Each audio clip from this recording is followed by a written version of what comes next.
馮睎乾的專欄，標題為你是異向者 Ultravert 嗎？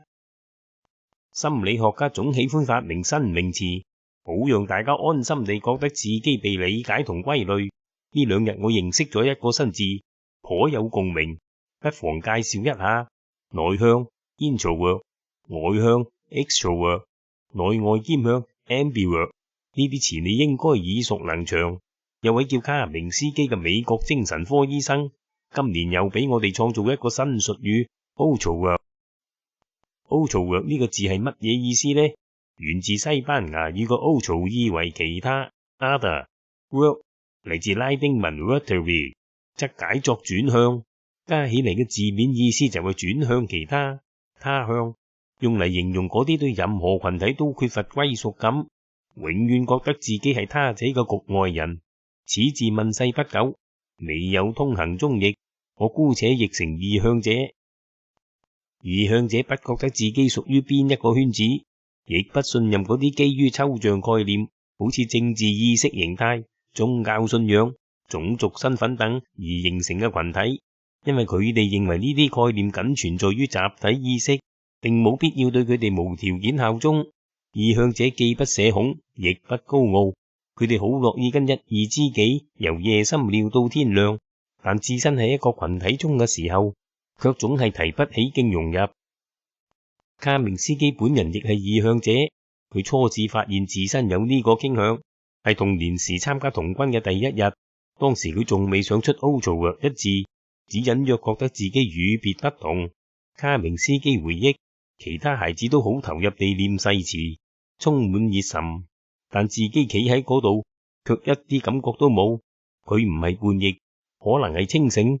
清醒嘅人往往顯得不合群，因為佢哋未有被集體幻覺催眠。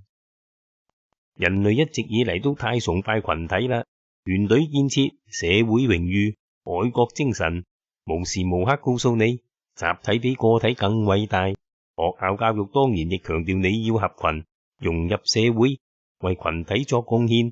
然而最諷刺嘅係，對人類貢獻最大嘅嗰群人，可能從未想過要為群體做乜嘢，佢哋只係興趣使然，單純投入到自己熱愛嘅創作或研究中，好似卡明斯基列為異向典範嘅卡夫卡、愛因斯坦等。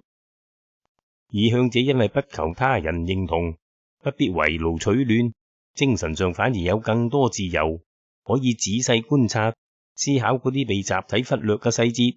咁樣嘅人往往被視為怪人，甚至瘋子。卡明斯基舉咗一個19世紀匈牙利產科醫生塞默爾維斯作例。塞默爾維斯提出，醫生接生前只要洗手消毒，就可大大降低產婦感染敗血症死亡嘅風險。即產育熱接納佢建議嘅醫院，產婦死亡率從 18% 降到 2%。醫生應該洗手，今日固然係常識。但回到19世紀，人們根本未有細菌感染嘅概念。即使塞默爾維斯嘅做法成效顯著，但佢卻不能為自己嘅洞見給予解釋。當時有群不洗手嘅醫生，非但冇感謝佢，反而不住質問：你憑乜嘢講呢個有用？塞默爾維斯跟同行嘅爭論越演越烈，結果佢竟被送進精神病院。有講佢最後仲係死於敗血症。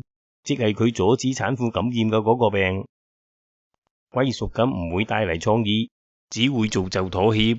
異向者冇歸屬感，所以亦未有思想包袱，往往能突破群眾盲點，免於集體嘅自我欺騙。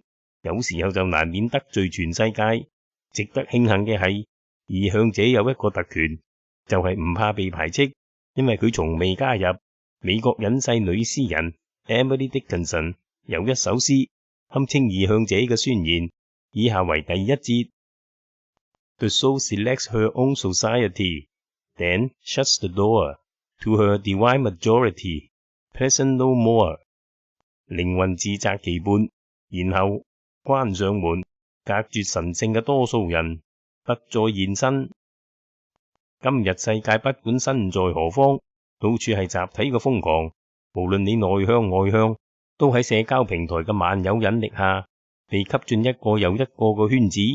異向或者才是呢個世代嘅美德，可能嘅話，不妨學習做一個意向者，或至少學懂欣賞一個意向者。本文獲作者授權，轉載自馮睎乾13維度 Patreon。編者按，本文僅代表專欄作者個人意見，不反映本報立場。